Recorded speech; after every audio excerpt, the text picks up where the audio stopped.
What is going on, Clipper Nation? Welcome to Season 3, Episode 11 of Clips in Dip. I am Chuck Mockler, joined by Follow Adam A. Will Updike will be here at some point. And today we have a special guest. Carpal Tunnel is in the house. We are so happy to have him, longtime Clippers fan. Carl Tart, how are you doing, buddy? Man, I am happy to be back. I can't believe it's been this long. I'm happy to see Adam A. I follow him, and he don't. Where at? Where do you follow at? Hey, man. Hey, listen. Adam's pissed. Follow Adam A. Hey, listen, man. Just know I follow Adam A. Okay, that's all you need to know. Just know I follow him. Not too close now. Hands up. We have a fun show today. I think all of us have dips except for Carl, which is fine. He's a guest. Oh, I thought you asked me if I had to dip, like No. if I have to leave. No, I asked if you had a dip. I thought we just had to explain a dip. No, you bring it up. You can. I'm eating mine, and then Adam's eating his, and then we rate them. Oh, no, Let me tell you, the best way to explain it is right after a good taste of dip. Yeah. I did not have to. Oh, hold on. Let me go. I got something for you. Go rummage around. Okay. Go rummage around. We can vamp. Thank you to everyone watching. If you're watching, you get to see Carl get up out of his chair. If you're listening, you only just heard that, but we thank you however you're consuming this pod. We're in the doldrums a bit right now, aren't we? Aren't we, Adam? There's not a whole lot going on, but we scrounged up some stuff to talk about today. Yeah, I think there's just enough. Those fries at the bottom of the bag. That's exactly where we're at. Some stowaways. We found some stories that are of interest to Clipper Nation that I think will make this podcast something special. Yeah, if you're hanging out in the office. Hey, yes, this was one of the rules too, is that you could do chewing tobacco. Yes. Oh, this is so great. This is an MPD. Yeah, what are you chewing? This is Smoky Mountain herbal stuff. This ain't no real. Oh, okay. Tobacco. As long as it's not that pussy skull. That's fine. It's about the Vikings, or no. That was no shade at Minnesota Vikings. It was I'll throw shade at the Vikings. Go to hell, Vikings. They've been there their entire existence. Well, they might be back. I think they are the most cursed team in the history of the sports, the most agonizing team.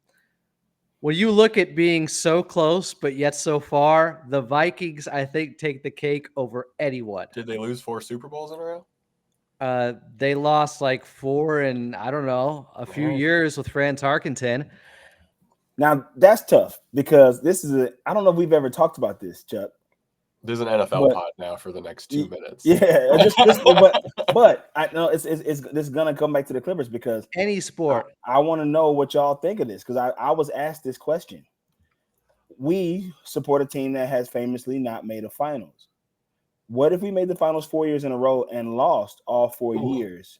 Would y'all prefer that, or would y'all prefer to be in the same place that we're in now, where the most overused joke is the fact that we can't get to the finals? Give me the 4 finals. Yeah, give me the 4 finals because I'll tell you what, every single time I'm thinking this is the one. Yeah, I'm taking the finals. I'm taking the finals. I'm taking the finals just from the pure optimism I would have. The 4th one would probably send me into some kind of catatonic state after that whistle blows and we've lost our 4th final in a row. Yeah. But I would come out of that. Yeah.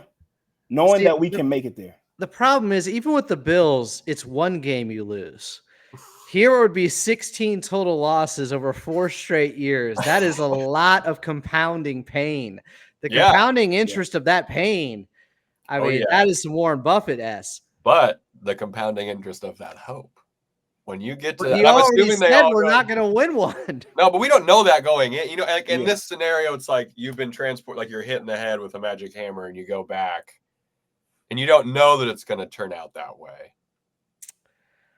That's a tough hypothetical.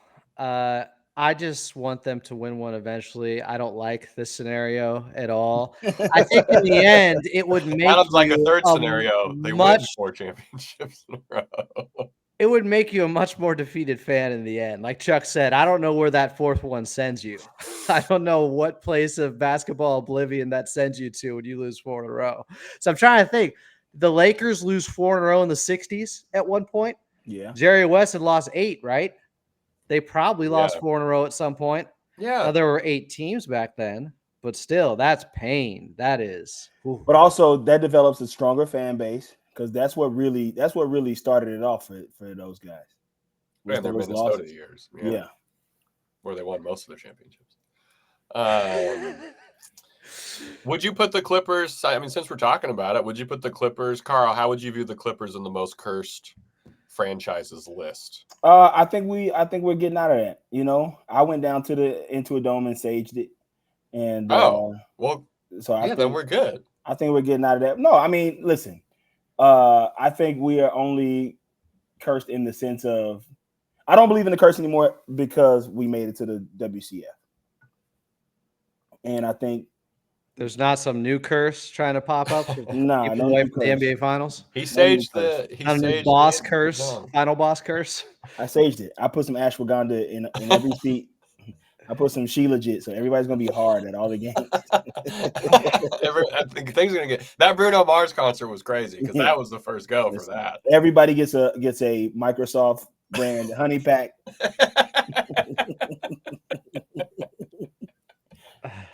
Oh man, yeah. I don't know. Did Steph Curry pick the honey pack like he picked the popcorn flavor at the arena? I'm not entirely sure.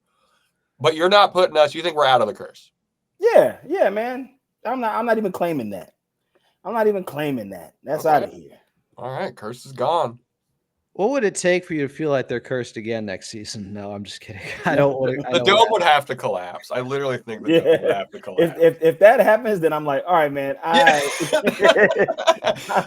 I'm back. We're cursed. Yeah.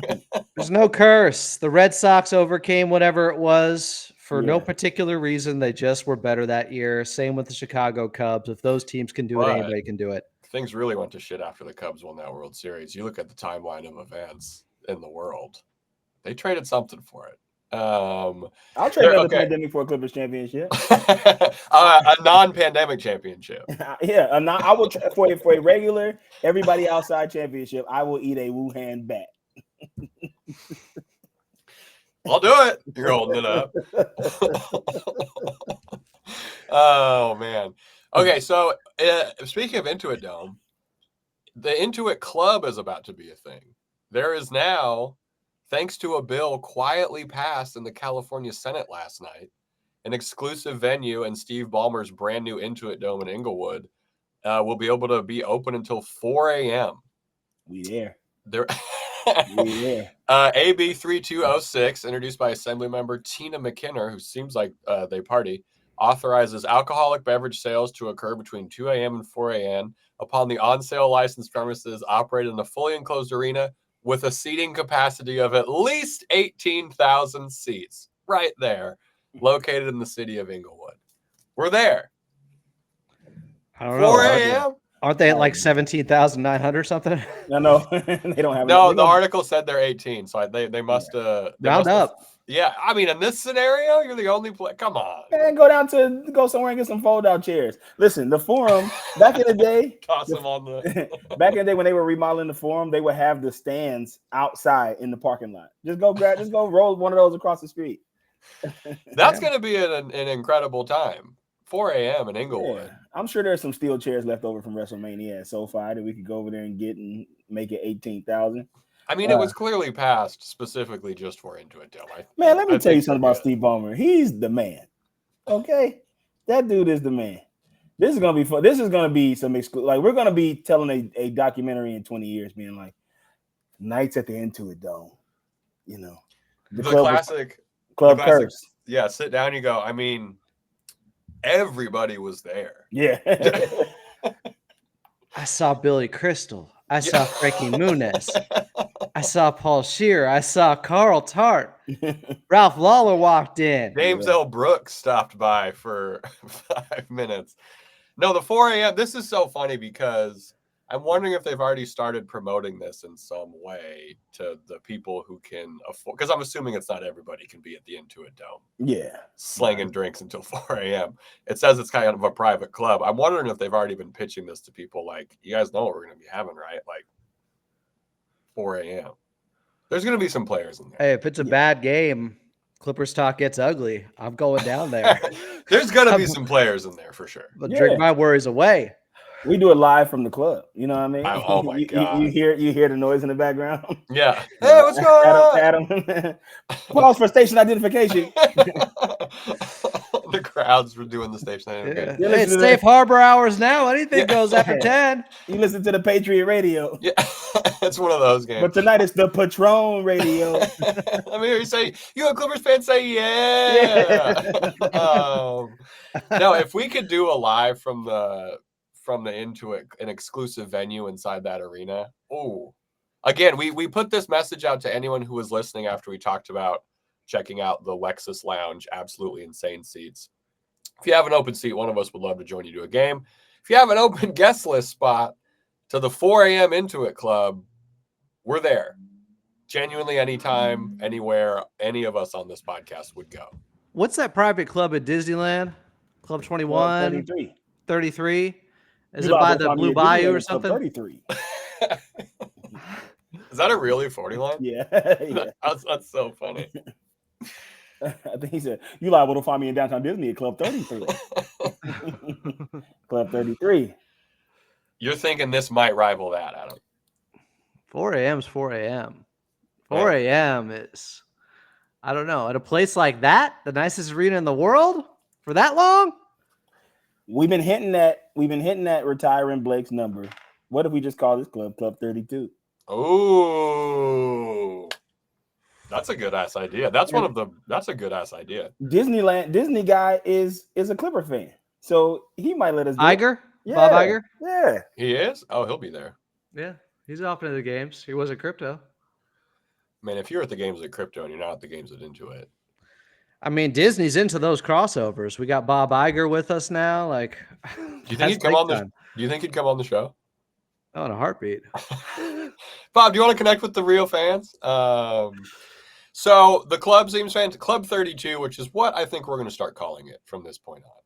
I'm not calling it the sponsored name. I'm calling it the Carl Tart given Club 32. If you're listening and you follow us on Twitter, tweet about how it should be called Club 32. Club 32. We should do that. That seems Blake. fun. Club 32. We're calling it. That's better than having your jersey retired. 32. Oh, a club named after you? In Statues, the arena? Please. Dude, this is what it's all about. The club with your name on it. Does he have a house in LA? Does he still? He has to. Likely. Yeah. He's all, man. No, he just lives in Detroit now. Come on. Yeah, I just think they live like, that's got to suck, right? Oh, man. Okay, so Club 32 seems fantastic. People are upset over the high prices of opening night for Intuit. Yeah. And to that, that's so unusual. To that, I am confused by. It's the opening night of the newest arena in the world. I think I just kind of assumed shit was going to be expensive. Yeah. Right? I understand not wanting every game to be expensive, but come on. I haven't gotten my tickets yet. Well, let me check the Intuit app and see if they're there. But because I know some people have gotten their tickets, but I don't know if I'm going to be in on opening night. What are you going to be doing? Oh, do you not hate Phoenix enough? No, I'm going to go to the game. Oh, okay. Are you talking about Club 32? You don't know if you're going to be there. I get it. I don't know if I'm going to be. I don't know if my tickets have come up yet. And they have not. They have not come. As long as you get there by 3:59 a.m. Yeah, I can for a minute. Yeah, I can still give me a vodka soda. William Updike has joined. Welcome, Will. We have a new campaign started by Carl. We were just talking the new club and Intuit. It's going to be open until 4 a.m. We're just all calling it Club 32 after Blake. Will's eating dip. Will popped on to eat dip.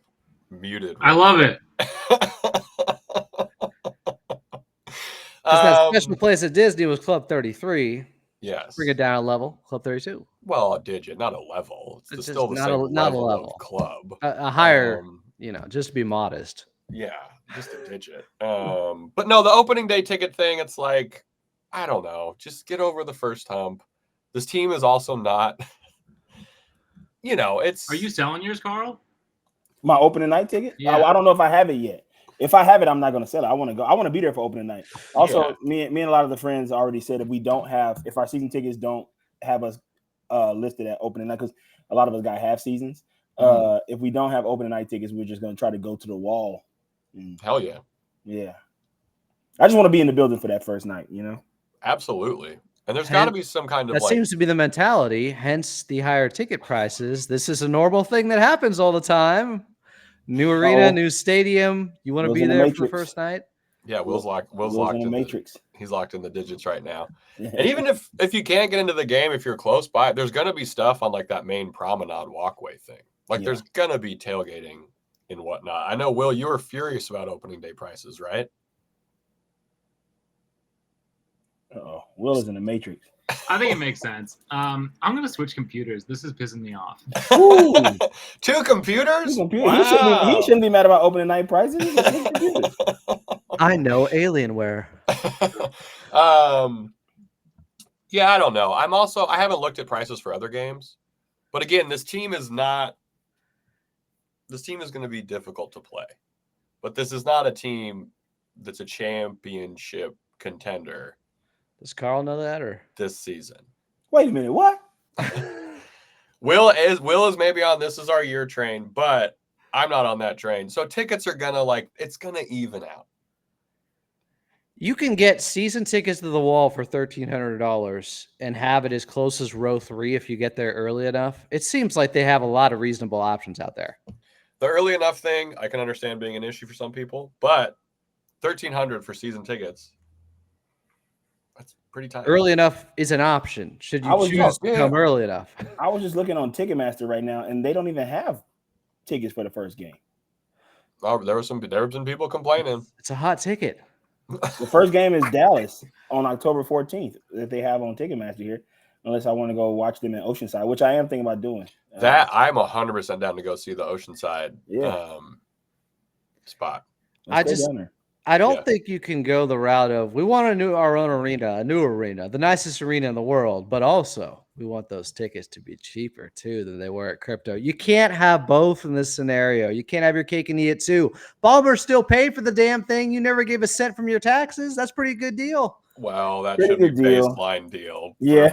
Well, it's not. I don't know, Adam. I will say, as a person who defends this team to the death, a soldier in the army of Chris Dunn. Hell yeah, let's go. Not John Wall for you? John Wall. I still got my John Wall jersey. Soldier, and I'm PJ Army now. I got my PJ. I'm gonna get a lot of wear and tear out of that PJ because it looks like our city editions are probably gonna be the same, but probably in white maybe or something. Soldier in the PJ Army. That seems like more of a kamikaze mission, yeah. Hey man, I trained hard for this. Here's what's crazy. PJ said in his story recently that he was selling shoes, and he was like, "Paid like serious inquiries only." I'm like, I would buy a pair of PJ Tucker's shoes for a decent amount of money because we wear the same size. That makes sense. And not his shoes though. Like he has memorabilia. You'd pay above retail. I pay above just because for a used pair of shoes. Just because it's PJ Tucker. Because he's an NBA player. He needs the money. Definitely needs the money. He said he was starting to clean out. I bet you he's selling shoes that he's probably not even worn, or maybe worn once or something like that. Yeah, he has probably some shit that's like you'll never find anywhere else, and in the size 14. And if he's like, hey, give me $400 for these, I'm like, yeah. Also, the flights that the PJ Tucker flights are so hard. Yeah, the case is sick too. When he debuted those, I thought the case was cool. That was his highlight of the season, or outscoring Paul George in the second half. Can I say something to Clipper Nation right now with the PJ shit? You ever say it to Chuck's face? You can. Listen, the online PJ hate is not helping us at all, man.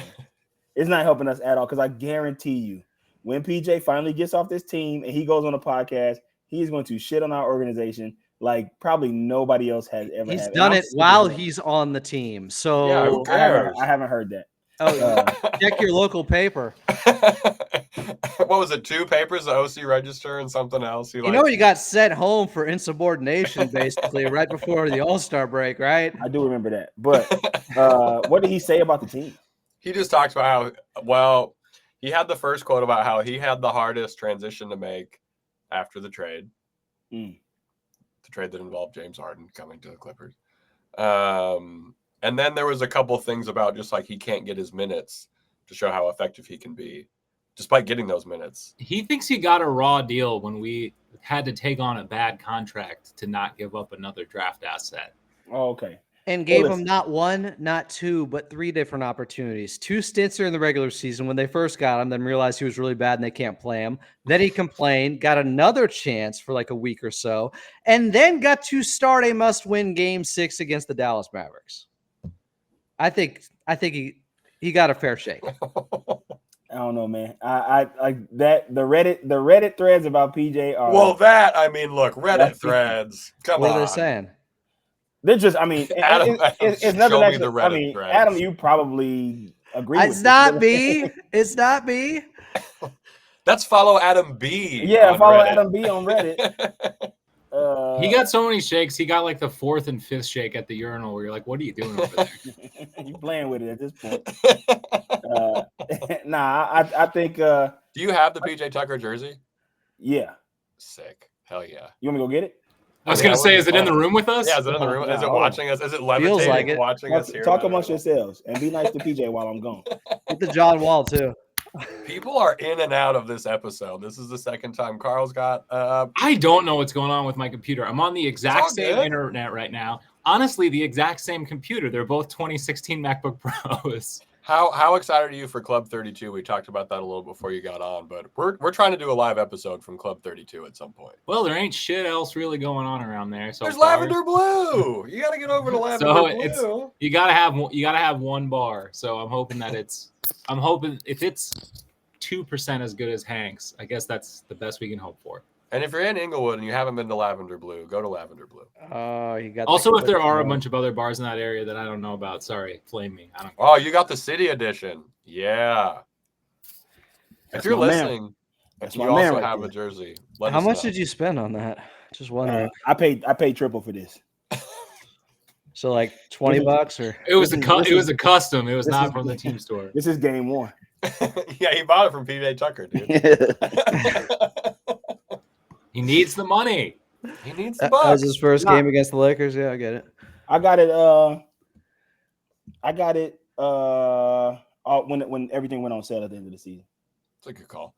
The Jonas Wood design City Edition court this year is going to be sick. And that's why I say it looks like this. I'm assuming these will be back. So this is going to get some burn. Something I can wear this for at least another year. Yeah, the front of it will be back. Not sure about the back, but the front. Hey, Adam, I'm not going back and forth with you on my man PJ. You going? I don't know. You can wear. I wanted to like PJ. I don't know. He made you it. Wear tough. it for 3 years if they waive and stretch him. If he's still getting paid by the team, still you on wear the books, jersey. man. He's still on the books, dude. It's legit. All right, speaking of weaknesses, we're gonna discuss some more weak spots for the Clippers. Coming after this quick audio ad break. If you're watching us on video, you're not going to see it at all. But there's an audio ad break. We got ads in 3, 2, 1. All right, we're back. We are back. I don't know what happened in the first part. I wasn't really here. But we're going to talk about some dips. We're going to talk about some weak spots for the Clippers, which there are 2 glaring ones, sort of a retread of what where we were at last season. But where do you guys want to start with this? I actually would want to start with the thing I'm the most concerned about, which is the backup center. I think, again, we're yet in the same position ever since we let Hartenstein walk for John Wall.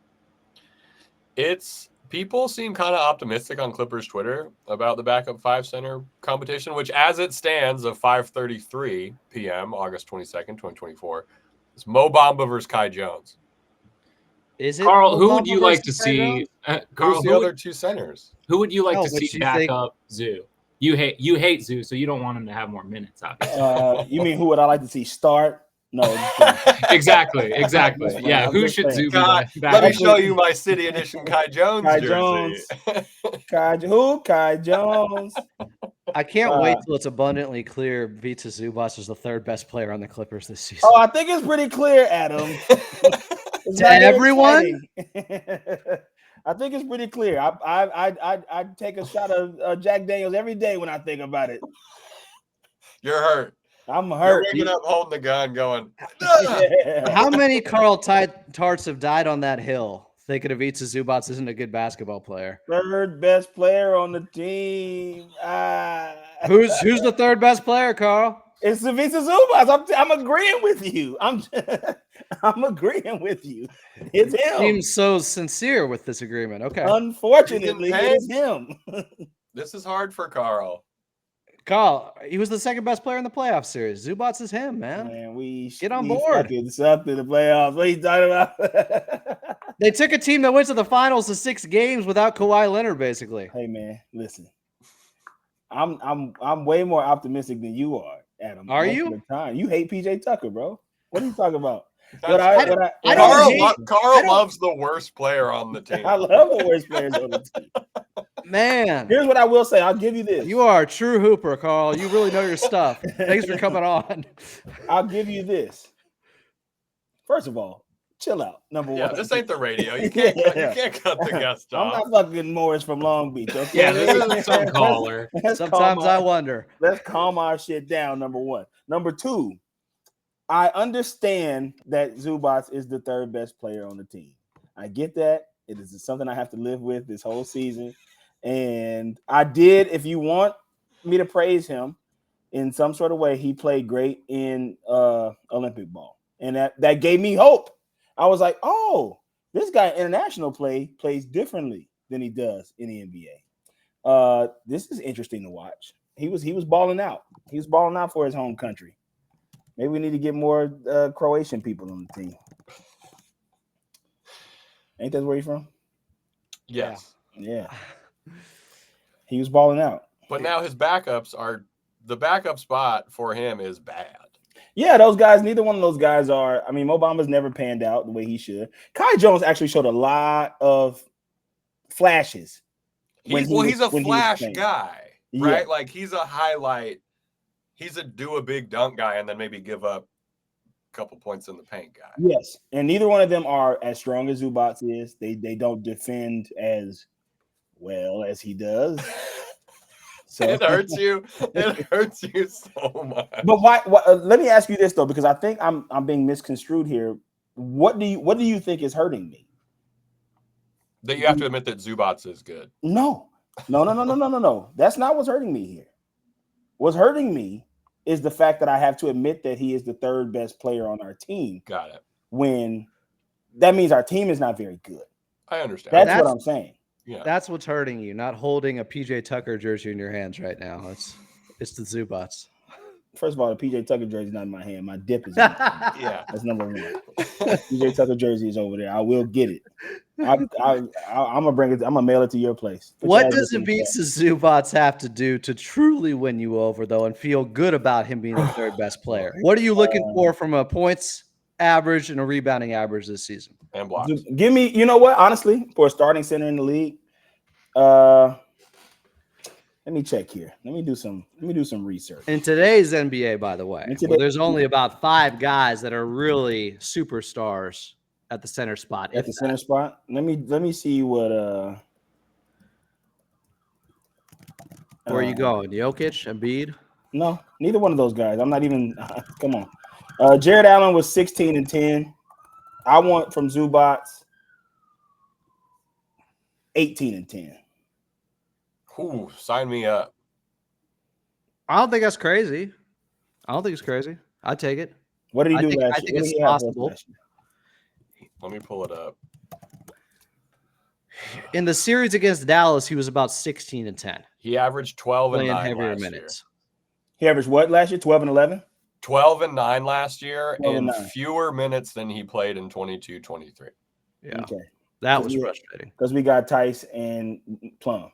Yes. He played 26 minutes per game. You up that to 33, which what's based on our lineups.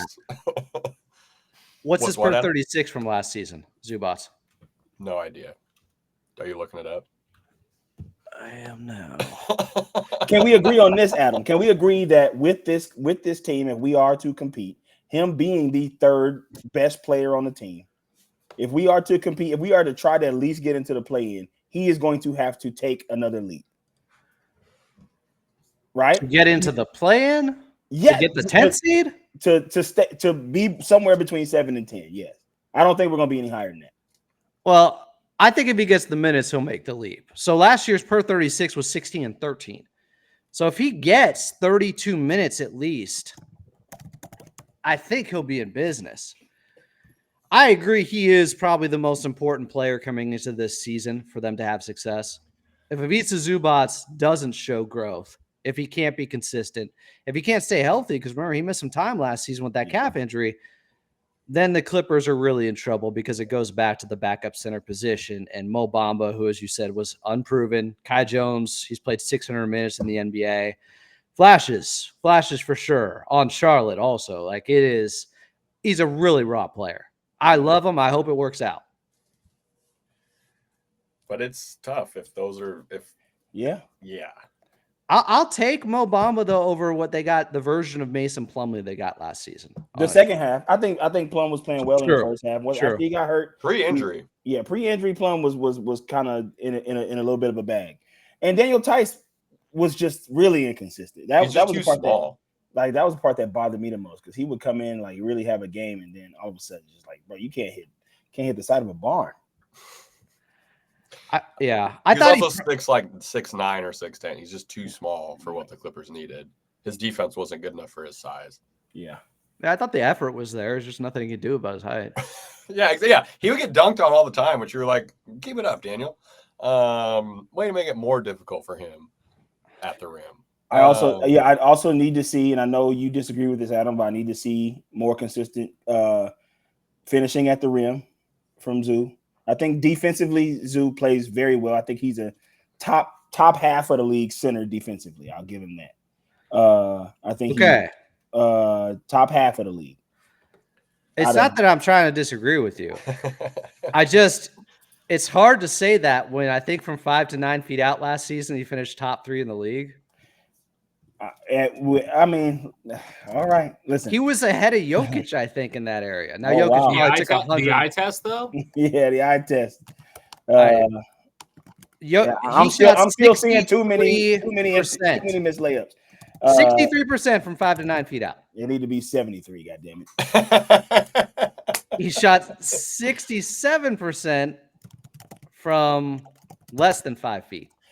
I've never seen Jokic miss a layup. And before you reply to that with he's the best player in the league, I think I have the fact that one of the things that makes him so good, where I think Zubac is a better defender than he is.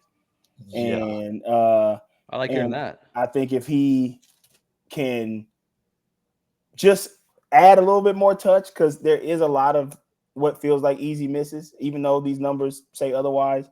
It's just when you're watching that shit, it's like, oh my God. And I think he needs to LeBron powder his hands before the game. He needs to grow his hair out. He needs to grow his hair out. I've been saying this for how many years? Wow, he needs to grow his hair out. We're all on the same page on that. Adam, you need to grow your hair out too. Yeah. If it will get me to shoot 64% from 5 to 9 feet out and lead the league in that category, sure. Adam, grow your hair super long. That would be funny. Will, how are you feeling about the backup power forward position? Because we got Kawhi playing power forward, and then Batum, and then Kobe Brown. That's my man. Let me go get my Kobe Brown jersey. Kobe Brown's really, there with you. It just comes down to how many games Kawhi is going to play. I think if you can keep Batum, in a fairly low minutes load, say 15 to 18 per game, I feel okay with that. Especially just for his style of play. You know what I mean? Like he's going to be doing a lot of standing on the wing, and he will defensively get involved, obviously. But well, I mean, it's not like it's not the same as like 18 minutes of Kawhi Leonard. So I think it really comes down to that. If Kawhi misses only 20, 25 games, I think that it's doable. Obviously, when you get into that third spot, it's a pretty severe drop off in talent, and especially with the defense. But like they have more defenders now, so I think it just depends on how they can like lean into this sort of new identity. Chris Dunn helping out with that more defensive stuff, which Carl said he's a soldier in the army of Chris Dunn. I don't know if that's true yet. I was making a joke. However, you're dodging the draft. I'm dodging the draft, Curly. I got shin splints. I'm useless in a foxhole. Yeah. I'll give Carl this. Big Zoo's probably like 60 when it comes to field goal percentage within 5 feet. So 5 to 9 with the float game, elite, best in the league. But he may have something there with being that close to the rim. Now it's fractions from all these guys, and it goes from like 75% to where he's at 66%. But all right, a few more dunks from Big Zoo. 18 and 10. 18 and 10. That's all I'm asking for. That's all I'm asking for. And if he could go to 20 and 10. Oh, now we're cooking with gas. I was saying 18 to be generous to my man. Listen, I just was on NBAauctions.com right now.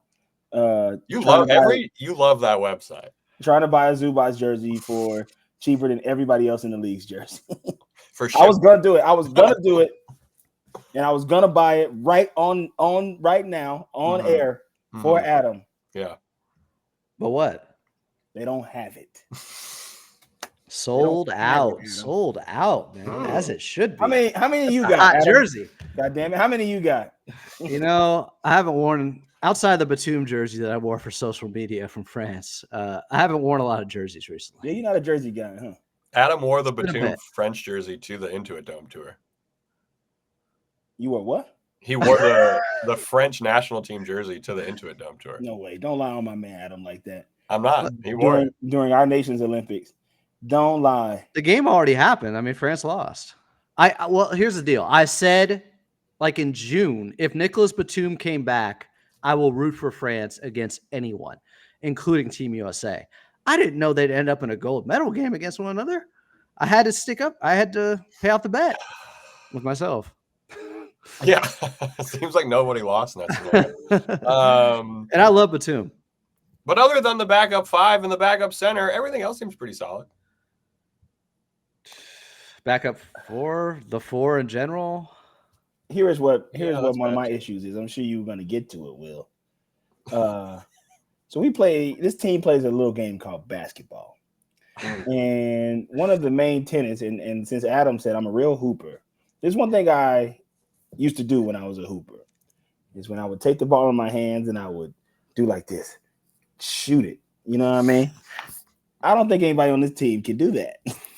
We got Norm. Norm is our main scorer. We need some more scoring on this team. He's not wrong. They don't have a ton of shot creation. If Kawhi's out, if James Harden's out, with orchestrating the offense and making it easier for everyone, KPJ, depending on what happens with the investigation from the NBA, could be very much needed in that area. Whose name's on that ball? Is that Norm? That's Norman Powell. That's sick. Nice. It's a Norman Powell sign ball. You want me to go get my JaMychal Green? Yeah. Man, I miss J. Mike. I love J. Mike. The scoring thing is a very real concern. That's my biggest concern. Is like I do think we will have a lockdown defensive team. I think we're going to be very good on defense from top to bottom. But I am very scared of scoring. We're going to need PJ to hit that corner 3. He's got to be at least 45% from the corner. Hey, if Zubac is 63, he can at least get 58. Yeah, I'm interested to see where Terrence Mann takes a leap in this scenario, because we just talked about Zubac's taking a leap. Terrence is going to have to take a leap in scoring. An even bigger leap than Zubac. Yeah, for sure. He's theoretically going to have more chances. Zubac has carved out his place. I need Terrence. What did Terrence average last year? He ain't getting more than 18 like Zoo. That would be cool though, wouldn't it? What was he at? 8 points per game last year? He was at 8, and I said 16, and Will and Adam threw bricks at me through the video screen, and they all hit me. I hope it doubles. I just don't see it happening in 1 year. I'm not seeing it. I'd say 12 to 14, somewhere there. The bricks landed. It did make sense once I was like, yeah, double's crazy. And how much is Derek Jones going to score? What was he at, 7? 20, 30. Yeah. But once we start Derek Jones and KPJ together. It goes back to the problem of just not enough shot creation. Both of them were at 8 points, basically 8 points last year. So both those guys double their scoring output. Zoo gets to 20. Norm averages 23 off the bench. What are you looking for from Terrence, Carl? From Terrence, man, I would love for him to average 14 to 15 points a game. I mean, And fucking A. It's not impossible. It's not. If he had a real bad shooting year last year, and he fell into a slump and he stopped shooting, which is the worst thing you can do. And I just want him to keep shooting, and I think I want to see the thing with the young guys and our older guys is that it seems like there are weird mentors. I'm happy that Nick Batum is back. Weird mentors. I love that. Yeah, because think about like PG apparently was really big on helping whip Terrence Mann into shape, and he's gone now. And so, like, I don't know if Harden is that guy for somebody like Terrence. And Rico Hines. He took all the young guys to Rico. He took him to Rico. Also, that G League guy that played Jordan Miller. No. The other one, the point guard. Cam Christie. No. The point guard that played in the summer league. Harkless. Yes, Harkless. He's a fucking Elijah Harkless. He's a dickhead on defense, which I like. Yeah. He was at the Rico runs. And I know if that was like a sign of like he might get some minutes this year. Yeah. It was all, dude, it was literally all the young guys in James Harden and Derrick Jones Jr. Like Kobe Harkless is serious on defense. Yeah. He wrecked fools in summer league. We need that in camp too. That's the kind of, I think it was Clint Parks tweeting about it. Like, this is the stuff that the Clippers need in camp. They need guys to get challenged like that in camp. I don't think, I agree with Carl. Terrence has to start hot. He started so cold last season, shied away a little bit. By 2024, the shot came around, and I think he shot over 40% in the new year, but he can't start slow this year. He has to play with confidence right away. The thing about these numbers is like him what's shooting 40%. If what's the deal with airline food? He like for me, it's like he's not shooting enough. So like this is over like X amount of game span, and he shoots makes 10 and 10 out of 40? You think it's like peaks and valleys? Yeah. I want consistency, man. Like look at the game log though. The game log's not crazy. Yeah. No, but I know what you mean. That was the Luke Kennard problem, right? Like Luke Kennard would have those nights where it was like, all right, 1 for 4, and then he'd be like, 6 for 8. Like, oh shit. And then the next night he probably might not get minutes, and then the next night, right? Yeah, fuck. So, how much is the scoring kind of? Because Ty Lue's got a lot to figure out. Will, you said last year was kind of his hardest year coaching, which I think was probably right, but this year is hard in a different way. Like he's got to kind of plug and play a lot. Yeah, I mean, it's another one of those things where I'm hoping that the front office and the coaching staff are on the same page, because Ty Lue, I guess I wouldn't think of him as leaning more into a complete defensive identity as a team. It doesn't really, that's not really what I would think of from him. With the scoring thing, though, you really only need to make up like 21 points to be, theoretically, you only need to make up about 21 points to be one of the better offenses in the league like they were last year. And I think just James Harden, I mean, he only averaged like 17 points last year for the Clippers on more opportunities. He hasn't had a year where he's been a sub 20 guy since he was 6th man of the year. We're talking about like over a decade. So just there, I mean, he's probably good for another 8. I would expect him to be around that 24 to 26 mark, I would think, per game. And then, if Zoo picks up an extra, 5-6 points a game, Terrence picks up 3, it's not seeming impossible to me, I guess, from a scoring perspective. Build a Paul George in the aggregate somehow. Now, basically, I think defensively we've already gotten better. Like we're already better on that side of the floor. With Agreed, Paul 100%. George on. Yeah. So. Yeah, you just have to make up for that, the offense in the aggregate. And they can't do it with making up for the 21 points by having to take 32 shots to get there. They got to do it efficiently. So, like Carl said, Zoo's got to finish at the rim more times, more often than not. Terrence Mann has, we thought after the 39-point game performance, we thought that next season would be the biggest leap for him. It wasn't. There have also been flashes of a more well-rounded game when you look at shot profile with the type of shots he can take. Like he has that little turnaround fadeaway from about 10 feet out that he goes to every once in a while. We really don't know with a bigger sample size how efficient he can be, or if he could get up. I don't really want him going to that too much more, to be perfectly honest. I mean, it looks good. If he goes to it a bunch and it's like, okay, it was a small sample size thing when nobody's looking and all the attention's on Kawhi and Paul George. But if he has stuff that's bread and butter already, we should probably spam it until we find out whether or not he could do this at a higher volume. No? How long do you think it takes? He's not getting to 14 or 15 points just on transition layups. Like, how else is he going to do it? Yeah, no. Transition layups and threes is not going to be enough. That's how you get to just 8 points per game. Yeah, you're right about that. He needs to develop that Kawhi midi. He need to go down to San Diego. Kawhi's been working out. Kawhi was at USC. He's been it's I like how active he's been. I'm sure y'all talked about this already, but Kawhi apparently, like the what Pat Bev said, and I've heard other people say, Gilbert Arenas has said it, that Kawhi can't stay healthy because he's working out constantly. He goes too hard. Yeah, and I believe that. I do believe that. I can see it. Adam don't believe it. I'm seeing. Well, I mean, it's possible. He is one of the hardest workers. He hasn't gotten hurt during the offseason for any of these injuries. He says he doesn't play 5-on-5 during the offseason typically. But it's all wear and tear.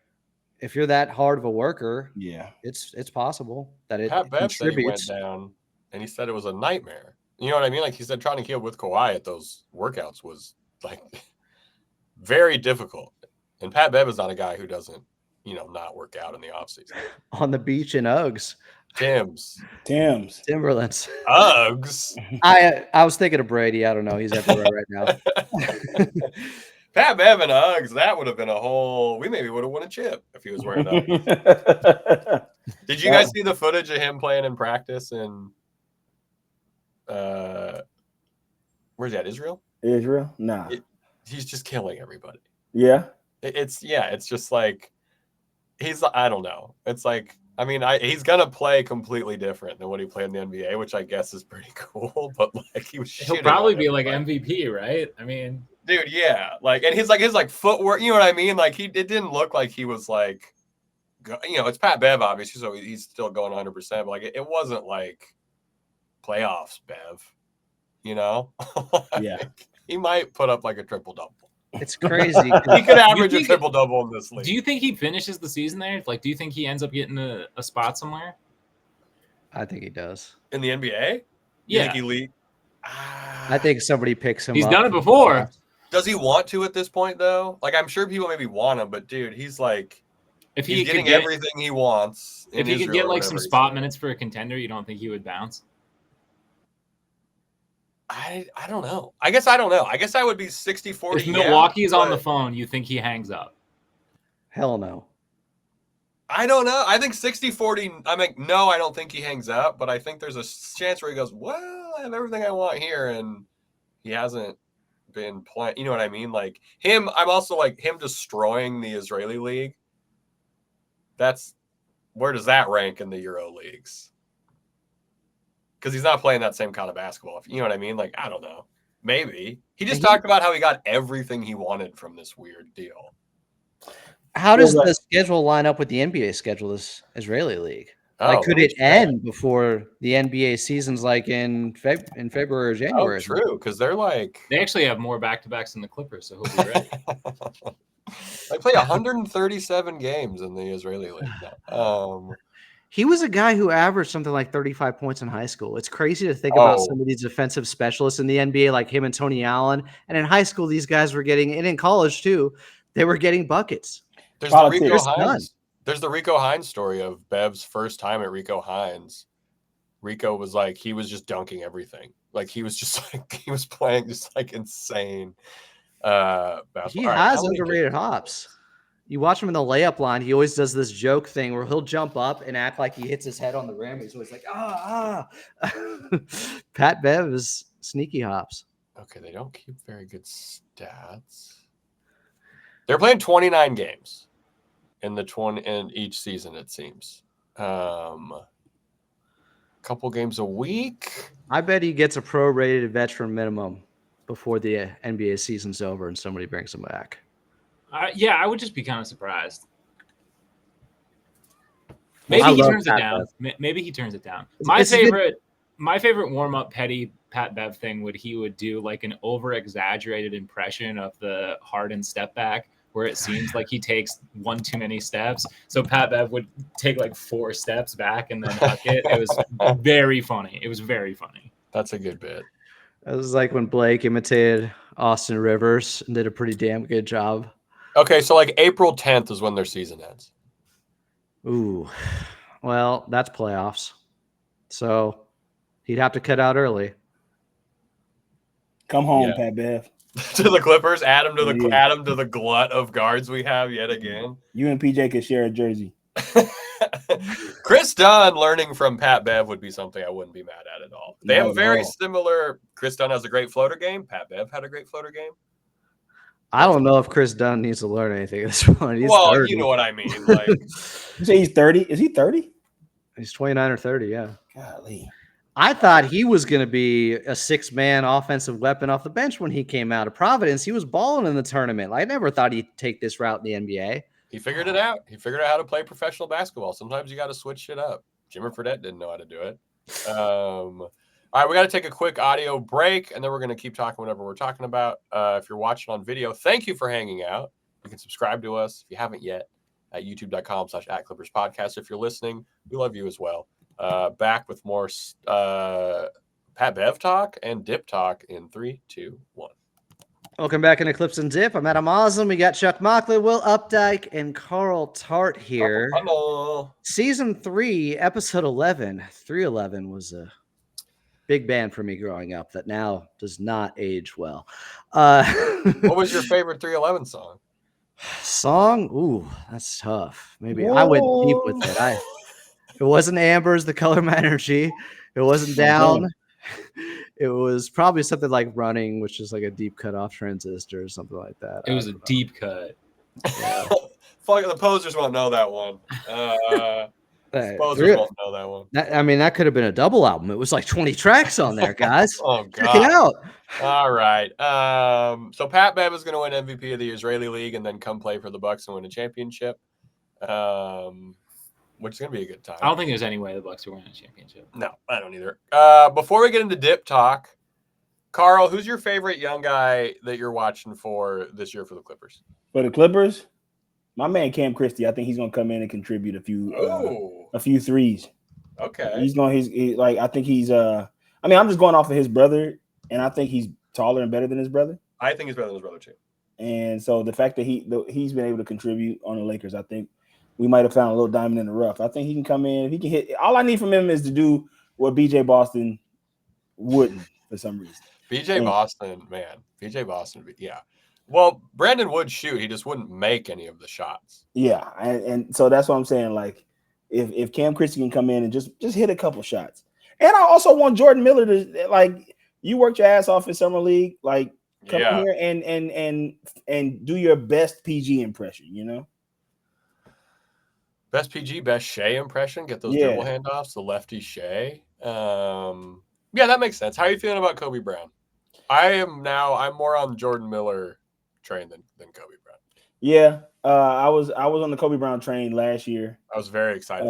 And then I followed him on TikTok, and his content's pretty boring. And so I was like, what's he doing? What's he posting? He posts like kind of days in the lives, but he doesn't really talk.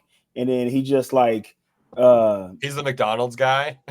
He's filming himself driving to McDonald's like yeah, that. and it's just like a song. It's just like a YFN Lucci song or whatever. Yeah. Like, and it's like It was a good ass day. Yeah, I'm like, come on, man. Like, give us some actual content, bro. Like, right. This is like weird. Like, yeah. He's But he also didn't impress in the summer league. I don't think he has taken the leap, but there's still enough time. But I want to see him be a viable backup power forward. Like, yeah. Maybe what's the name can help with that? Musa? Frenchman. Wait. Nick Batum. Oh. Yeah. You think Frenchman? Yeah, Kobe Brown learning from Batum would be solid. That would be, but again, might be a weird vet, as you mentioned. Yeah. Any other Clippers thoughts before we get into the dip talk? We all have a dip. Carl's is a twist on it, which I respect.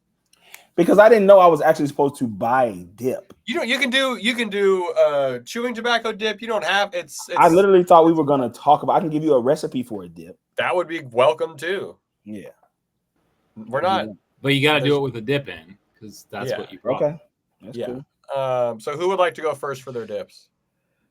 Who's going to show their dip first? I'll get mine out of the way because I got some bullshit for you. This is also what you miss if you're not watching. This is some Daisy sour cream that I poured salsa into. Okay. No. Signature Select from Vaughn's, only the finest.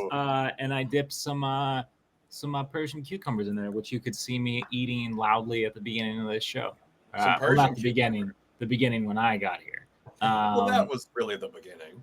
So, yeah, I got some bullshit for you this week. No, I probably wouldn't bring that. This is like a very much like a high or just at home meal. This is not something I would stoned and you're hungry. And I would like. This is not something I would eat publicly or bring to someone's house. I mean, honestly, I feel like it's pretty brave of me to even admit this on the show. This is a meeting. This is a safe space. It's like a 3 a.m.er at Club 32. Like at that time, okay, it sounds pretty good. You burst out of Club 32 at 4:01 a.m. and you're like, Lyft driver pulls up. He's like, hey, there's waters and there's Daisy sour cream with some salsa.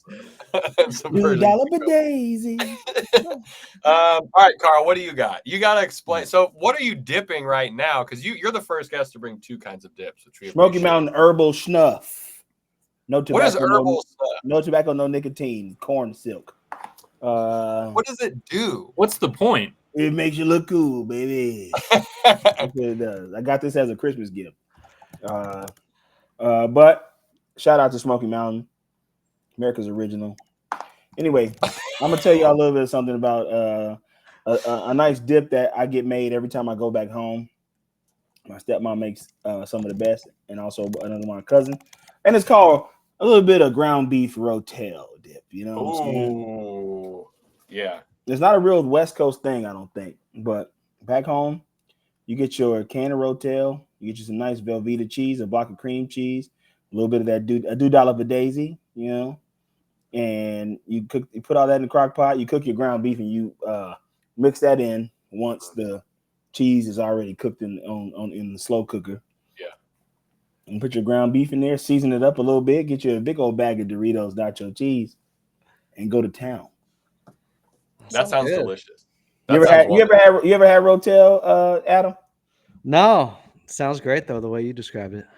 It's pretty solid stuff. You could do a buffalo chicken with that. You could do I prefer the ground beef one. Yeah, I mean the ground beef dip is hard to beat. Some chorizo in there would be good too. You know what? Now I'm not even gonna say this on this pod. This will get me killed. Say it. I think I know what you're about to say. Say it. I'm not a big chorizo guy. I'm not a big chorizo guy. Like I can do it. I can do it in shout out to the queso fundido at El Compadre. But yeah, good queso fundido and at Casita. Yeah. I agree with Carl. I'll often substitute steak for the chorizo in my queso fundido. Yeah. Well, I wouldn't do that. I like vegan chorizo better than the regular kind. It's just I think you got to do chorizo. Chorizo, it's so greasy that you got to do it in small. You can't do, queso fundido is the only thing I think that it works queso fundido is well with. Yeah, that's really as large as you can get with chorizo. Vegan queso. What'd you say? Vegan chorizo? Yeah, try it. They got it Carl's. at every Trader Joe's. It's really good. In the show, Charles. Thanks for calling. You're giving them the Adam. All right, I'm gonna do my dip. I went No, Chuck, please let me go first. I know you got something good here. You didn't We go. can't First end of on all, mine. you're third. We First of all, you're can't end third. on mine before you. Okay. We don't want to end on this. This is awful. This is bullshit part 2. You stole that from a Buffalo Wild Wings? Well, they sell it at the store now. Oh, okay. I had a little skirt steak that I dipped in their garlic Parmesan sauce because it's kind of buttery and it works. I love that you're using steak as chips. This is the most unhinged development that I really enjoy, but it is it's not good behavior. Like the lettuce goes bad so quickly. I don't know what to use. Yeah. I'm sorry, Chuck. No. Do this finish strong. Cabbage here. works better than lettuce, and it stays and it keeps longer. Oh, Okay. crunchier. Yeah, that makes sense. Would you bring that to a barbecue, Adam? I mean, the garlic Parmesan is pretty good from Wingstop if you're into that. So I probably That would. looked like Buffalo Wild Wings, not Wingstop, which there's a Excuse me, market Buffalo Wild Wings. difference. Not Wing Okay. Street, not Wingstop, Buffalo Wild Wings. Wing Street? Yeah, what are you ordering? B-dubs. Pizza Hut? Yeah, so I actually went to first. I got a wild hair to go. I hadn't been to an Erewhon in 10 years when I stole a charcoal water from the one by the Grove.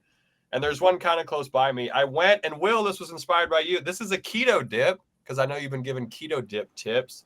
This is a like a garlic jalapeno tomato dip. Ooh.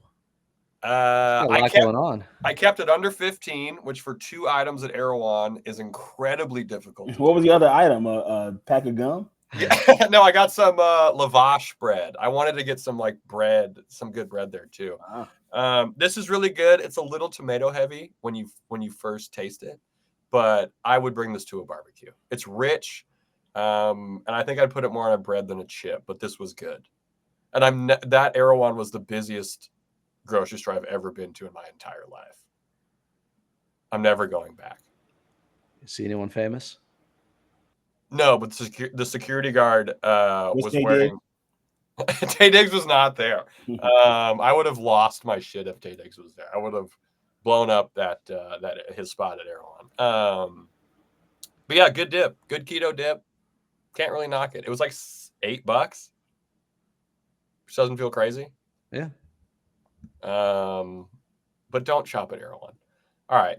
Anything else we want to mention? Steal things from Erewhon. I think steal things from Erewhon. The message is what I'm saying. Anything else we want to mention before we let these wonderful, intelligent listeners? Anything else we want to get off our chests about the Clippers? Anything before we head up? I'll say this: I don't think next year is going to be bad as people acting like it's going to be. It's going to be rough. Hell yeah! But it ain't going to be as bad as people acting like. Hell yeah! We got the defensive. Yeah, Will's on this as our year path. That'd be hilarious. Oh my god! And this is the type of year that it'll happen too. Team is kind of constructed like the Toronto Raptors. Derek Jones Jr. PG stinking it up. Derek Jones Jr. averages 27. Yeah, that's what has to happen. Derek Jones Jr. averages 27. Harden and Kawhi are both in the MVP combo. Yeah, Harden and Kawhi play 76 games. It'll be good. All right, well, we do have to end this. Carl, thank you so much for coming on. Where can these listeners and viewers follow you on social media so they can get closer to your everyday life? I'm only on Instagram at DammitCarl, DAMMITCARL. Does that work for me too? Oh no, you on Zoom? Are you on Zoom? We're not. None of us are on Zoom. You and Adam have something in common now. Well, Carl, we always appreciate you coming on the show. We didn't have the curse on because the curse. He's out of here. He's out of here. The curse is gone. We'll see if he comes back during the season. Unless the Intuit Dome collapse, in which case the curse is incredibly real. Yeah. Adam, we need one positive thing. Or wait, before we get into that, we're not about PJ Tucker. We're not giving you. Wait, you got to do one positive thing about PJ Tucker. But first, Will, where can people demand that their loved ones and coworkers or employees, depending what level they are at their job, follow, rate, and subscribe to this podcast? Yeah, best way to follow and subscribe to this podcast is over on YouTube. That's youtube.com/@ClippersPodcast.